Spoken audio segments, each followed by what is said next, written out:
Action. Yang gede sih suaranya. Hah? Apaan? Suaranya gedein. Nanyanya apa? Oh iya. Kenalan dulu.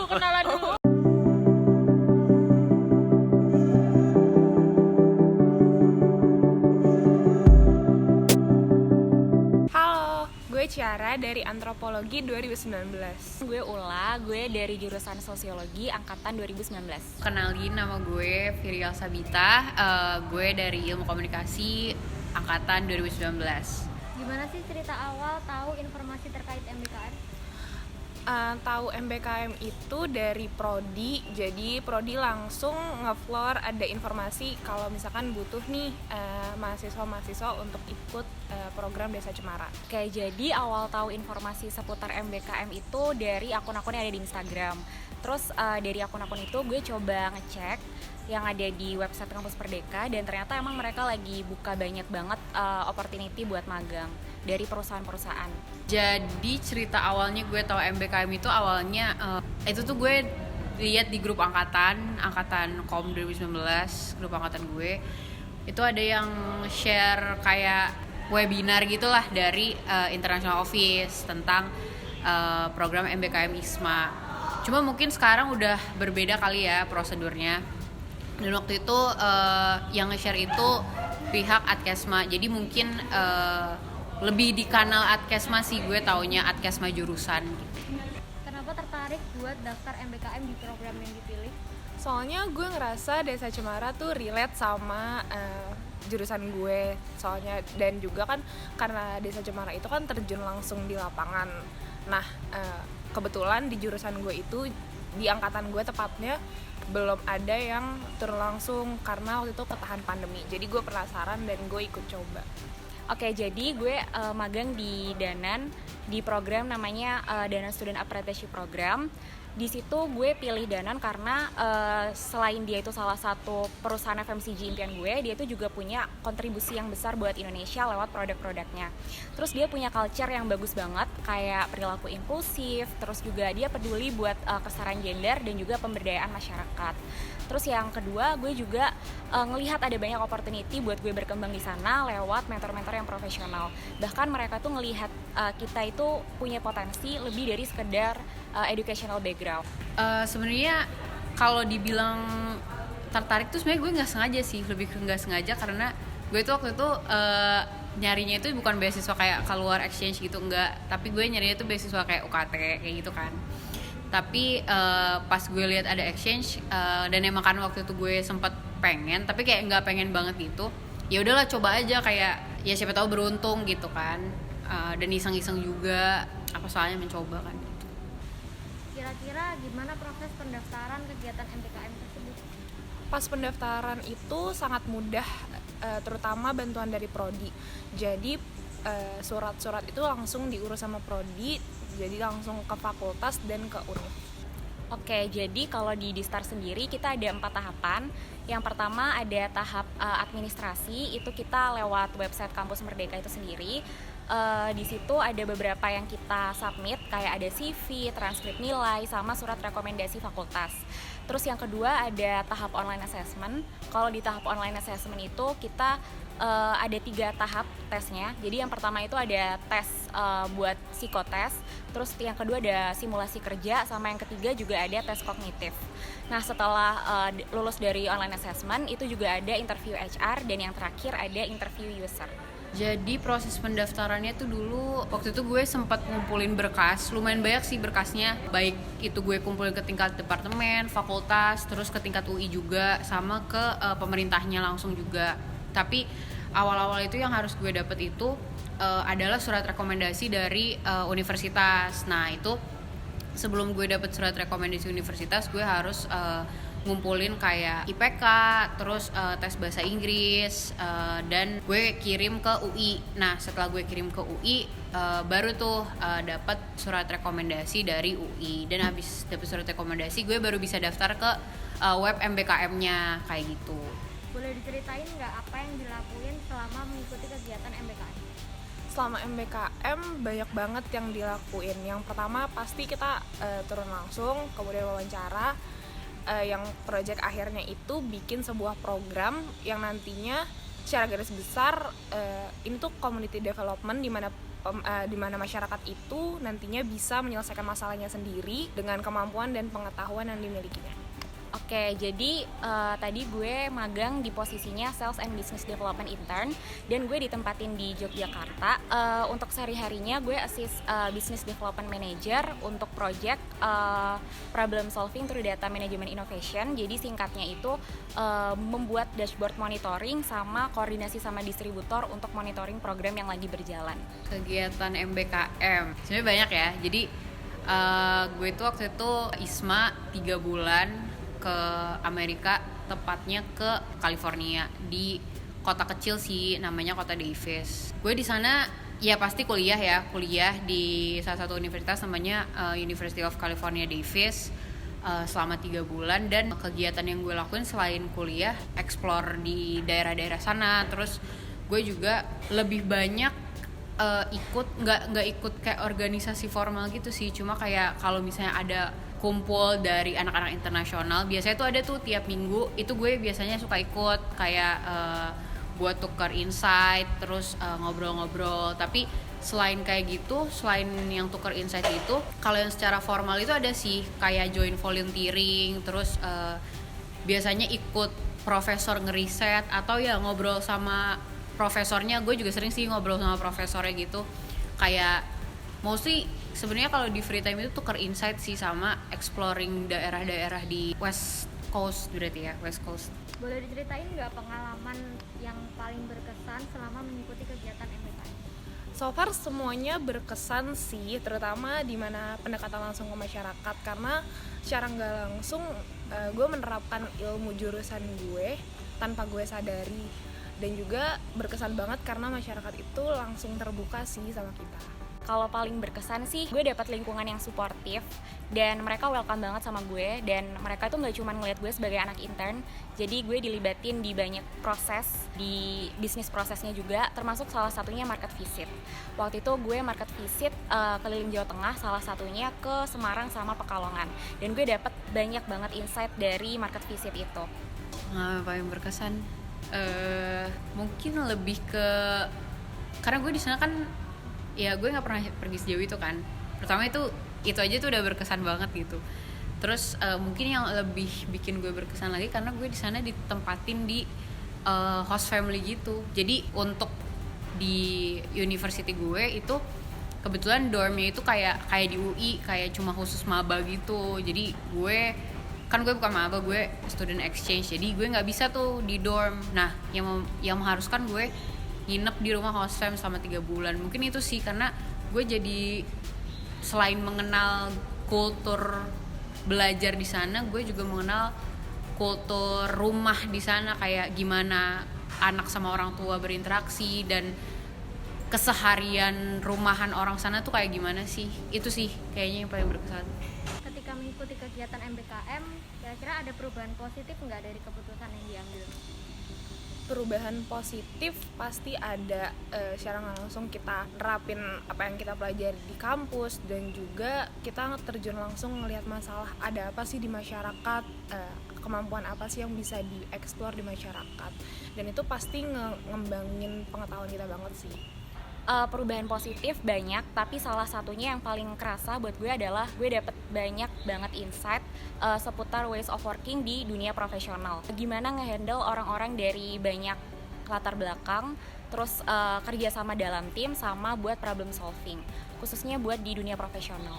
Perubahan positif yang gue rasain sih ya, lebih ke diri gue itu, gue jadi gak perfeksionis amat, karena sebelumnya gue merasa kayak gitu ya, lebih ngerasa maksudnya kayak kalau gue nugas pokoknya harus, padahal gue deadliner tapi kayak aduh harus bagus gitu. Nah di sana tuh gue nggak bisa kayak gitu karena pertama banyak keterbatasan kan, pertama keterbatasan waktu, keterbatasan skill gue juga, kayak gue kan di sini nggak sehari-hari ngetik tugas pakai bahasa Inggris gitu. Jadi di sana ya gue kayak ditempa untuk menerima diri gue apa adanya gitu. Kira-kira ada kesulitan nggak dalam menjalankan berbagai kegiatan itu? Pas MBKM, so far yang paling sulitan adalah akses, karena nggak bisa dipungkirin perbedaan antara kehidupan di kota dan di desa itu beda banget.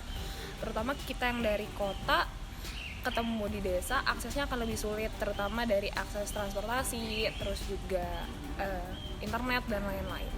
Kalau menurut gue sih 6 bulan itu waktu yang cukup singkat buat adaptasi di lingkungan baru, di bidang yang baru, sama di project yang baru.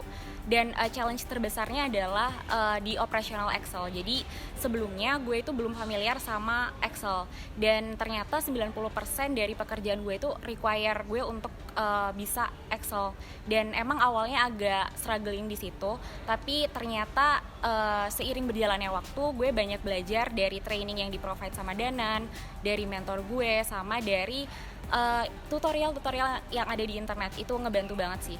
Kalau kesulitan pasti ada, tapi kalau yang menurut gue paling sulit banget itu adalah melawan kultur nggak enakan di Indo, yang pertama. Terus yang kedua itu ininya sih, kayak sistem teknik belajarnya, karena kayak beda banget sama di Indonesia yang kayak kalau kita kan sama dosen tuh kayak nanti tugasnya belum pasti lah gitu, terus kita nggak tahu nilainya dari mana. Kalau mereka tuh tugas sudah pasti di awal semester, mereka udah kasih jadwalnya, pokoknya saya akan kasih tugas per 2 minggu gitu. Dan itu tuh kadang-kadang tugasnya susah, kayak tugasnya esai gitu kan. Dan esainya bukannya kayak kalau di Indo kita paling nulis 1000 gitu, karena di sana 2500 kata. Terus gue kayak gimana caranya gue nulis bahasa Inggris 2500 kata gitu kan setiap 2 minggu. Terus udah ada rubrik tuh kayak lembar penilaiannya, jadi di esai itu gue bakal dinilai di mana-mana. Buat gue sih itu jadi susah ya, karena gue jadi overthinking gitu loh, kayak aduh kalau substansi esai gue nggak bagus atau grammar gue jelek itu gimana ya. Gimana cara lo dalam mengimbangi berbagai kegiatan yang digeluti bersamaan dengan kegiatan MBKM yang dipilih? Sebenarnya pinter-pinter bagi waktu aja sih, bikin jadwal serapih mungkin, terus jangan di-push terlalu berat dan jangan timpang antara satu kegiatan dengan yang lain. Oke, jadi di semester 5 waktu itu gue selain ikut MBKM itu juga masih ada kuliah 15 SKS dan juga waktu itu ikut organisasi. Dan untuk mengimbanginya sebenarnya lebih ke manajemen waktu sama set skala prioritas. Tiap hari gue selalu bikin tulisan gitu di notes, kira-kira apa aja sih yang perlu diselesain hari ini dan apa aja yang perlu dikerjain hari ini. Jadi lebih ke hariannya gitu sih. Cara gue itu lebih ke selain ngandelin diri gue sendiri, gue lebih banyak sharing sama teman-teman yang MBKM ISMA yang lain, yang ke US, ke UC Davis, karena gue ngerasa di sana kan gue cuma sama mereka gitu ya. Jadi kalau misalnya gue ada struggle ya gue lebih berani minta tolong sih gitu. Dan untuk dari diri gue sendirinya adalah gue lebih memperbaiki time management, karena gue harus jujur kayak kalau di Indo time management gue agak buruk, dan time managementnya itu juga berfungsi karena orang Amerika tuh kulturnya punctual gitu loh, jadi kayak tepat waktu gitu. Jadi lebih ke time managementnya sih yang gue lebih usahain lagi. Kira-kira di FISIP lo ikut kegiatan apa aja sih? Dulu waktu maba gue aktif di berbagai kepanitiaan, baik di fakultas ataupun di jurusan, dan juga sekarang gue lagi aktif di himpunan. Selama jadi mahasiswa FISIP, gue ikut jadi waktu awal masuk kuliah di FISIP, gue berkontribusi di beberapa kepanitiaan kayak sosiologi Gelmap 2019, terus juga Visipresiasi waktu itu jadi publi, terus Kota Bergerak jadi publi juga. Terus di semester 2 gue berkontribusi di BEM FISIP UI, dan yang terakhir kalau di FISIP sih semester 5 itu gue ikut MBKM. Gue di FISIP itu lumayan aktif organisasi, itu BEM dari tahun pertama sampai kedua. Sisanya paling gue kepanitiaan sama kelembagaan aja sih. Terus kegiatan-kegiatan kayak gitu bisa memicu stres buat lo nggak? Ada sih waktu-waktu dimana overwhelmed banget sama kerjaan, karena semuanya tiba-tiba jalannya barengan gitu. Ada kalanya sih kerjaan sama tugas-tugas itu emang bikin overwhelmed, tapi cara ngatasinnya kalau versi gue sendiri itu kasih ruang aja buat diri sendiri, buat misalnya kayak nonton atau istirahat, pokoknya take a break dari berbagai macam kegiatan yang ada. Terus most of the time sebenarnya manajemen waktu itu punya peran penting banget sih buat ngeset work life balance dan untuk prevent stres yang ada gitu. Kalau memicu stres iya, tapi lebih baik senengnya sih, karena ya udah dibawa asik aja gitu. Kadang kalau lagi kerja, apalagi sih nge-BEM sih ya, kalau misalnya organisasi dan kelembagaan yang lain tuh kayak ya udah biasanya ya jalan aja gitu. Tapi kalau misalnya kayak BEM tuh emang agak pressure ya, karena kayak agak kita dikejar waktu kan buat proker. Dan cara ngatasinnya itu gue biasanya sama teman-teman tuh suka di akhir minggu, jadi kayak pas hari Jumat itu biasanya gue suka kayak ya udah random aja ngajak jalan, entah itu ada yang bawa mobil atau apa, atau naik angkutan umum gitu. Jadi kayak ayo jalan kemana gitu. Biasanya gue kayak gitu sih kalau akhir minggu atau akhir semester, biasanya kayak gitu. Menurut lo arti pilihan dan perubahan itu apa sih? Keduanya sangat berkaitan sih. Apapun pilihan, lo akan menimbulkan perubahan di dalam diri lo, baik pilihan yang kita anggap baik ataupun buruk. Tapi bisa aja pilihan yang kita anggap buruk justru malah bawa perubahan baik ke hidup lo. Kalau pilihan menurut gue itu adalah kondisi di mana kita harus pilih salah satu dari beberapa hal. Terus kalau buat perubahan itu menurut gue sama kayak ketidakpastian, karena kalau kata anak sosial yang konstan itu cuman perubahan. Menurut gue pilihan itu adalah kesempatan kita untuk improve diri sih, karena maksudnya setiap di hidup kita kan kita selalu punya opsi ya gitu, dan opsinya itu kadang ada opsi yang jelek, ada yang bagus. Nah itu kayak balik ke kitanya lagi aja, kayak mau improve dirinya ke arah yang mana. Dan kalau perubahan itu wujud dari pilihan yang lo pilih gitu. Jadi gue memilih untuk jadi lebih jelek, ya gue berubah menjadi lebih jelek gitu. Atau kalau gue memilih untuk memperbaiki diri gue, ya gue jadi lebih bagus. Pernah nggak sih lo menyesali pilihan-pilihan yang pernah lo buat? So far belum pernah sih. Kalau menyesali pilihan sih nggak pernah, karena meskipun ada beberapa dari pilihan itu yang ternyata ujungnya bad trip, tapi at least itu ada pelajaran yang bisa dipelajari dari pilihan-pilihan itu. Dan gue appreciate sih kayak keberanian buat ngambil pilihan tersebut, karena pada akhirnya kita nggak pernah tahu kan kalau misalnya kita nggak ngambil pilihan itu kalau salah gitu. Nah menurut gue kalau jelek dan baik itu relatif sih. Jadi apapun yang kita pilih sebenarnya menurut gue itu jatuhnya sebenarnya ke jalan hidup ya. Jadi gue sih nggak pernah sampai detik ini sih belum pernah menyesali pilihan yang gue pilih. Dan intinya gue terus belajar aja dari pilihan-pilihan gue yang dulu-dulu mungkin pernah salah atau mungkin pernah benar untuk kedepannya. Saran untuk FISIP UI 22 agar dapat memanfaatkan masa kuliahnya dengan baik. Aktif di semua kegiatan, terus cobain banyak hal, cobain hal-hal yang belum pernah dicobain, kayak ketahan di SMA, cobain aja di kuliah, terus banyak-banyakin teman, sama explore hal baru aja sih di FISIP. Oke, kalau saran buat FISIP UI 22, mungkin yang pertama jangan pernah takut buat ambil pilihan dan keluar dari zona nyaman, karena mungkin awalnya emang kelihatan menakutkan, tapi setelah dijalanin akan ada banyak banget pelajaran yang bisa diambil. Terus juga itu ternyata menyenangkan kalau misalnya kita berani buat keluar dari zona nyaman. Terus yang kedua, menurut gue FISIP tuh salah satu fakultas yang nyediain banyak banget ruang selain dari sekedar ruang kelas. Jadi kita bisa pilih mau berkontribusi di mana, di BEM bisa, terus di KMF bisa, di berbagai macam bisa dia pokoknya. Jadi kita benar-benar tinggal pilih, dan itu manfaatin aja, cari tantangan sama network sebanyak-banyaknya. Good luck.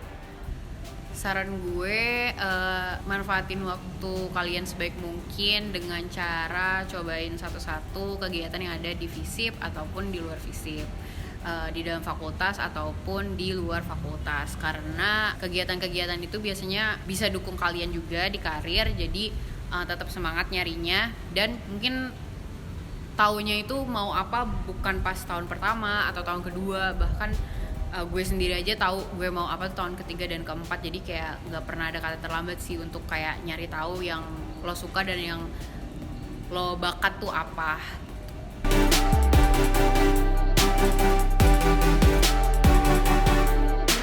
Oke, jadi ini ada games pernah nggak pernah, bisa dijawab singkat aja.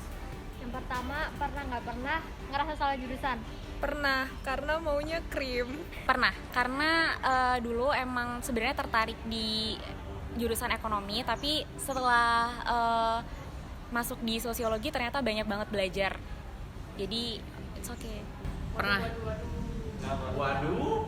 Karena itu gue ngerasanya aneh, kayak gue kan ilmu komunikasi ya, itu mempelajari hal-hal yang biasa lo temuin tapi kayak ngapain gitu, kayak dikupas-kupas gitu. Terus gue kayak gue salah deh ngeliat. Iya, overanalyze gitu. Pernah nggak pernah telat kelas karena ketiduran? Ayo, Pernah banget. Kita semua pernah ya. Pernah, soalnya waktu itu kayak lagi kuliah online terus ketiduran, terus ya udah telat aja. Pernah tapi nggak sering sih. Normal ya, normal. Pernah nggak pernah lupa ngumpulin tugas? Pernah. UTS. Apa? UTS. UTS. Agak UTS serem ya, agak serem. Uji nyali ya. Nggak kesubmit. Kalau lupa nggak pernah. Wah, keren banget. Dino Selalu kan iya. Dino. Kayak selalu ada yang ngingetin aja gitu.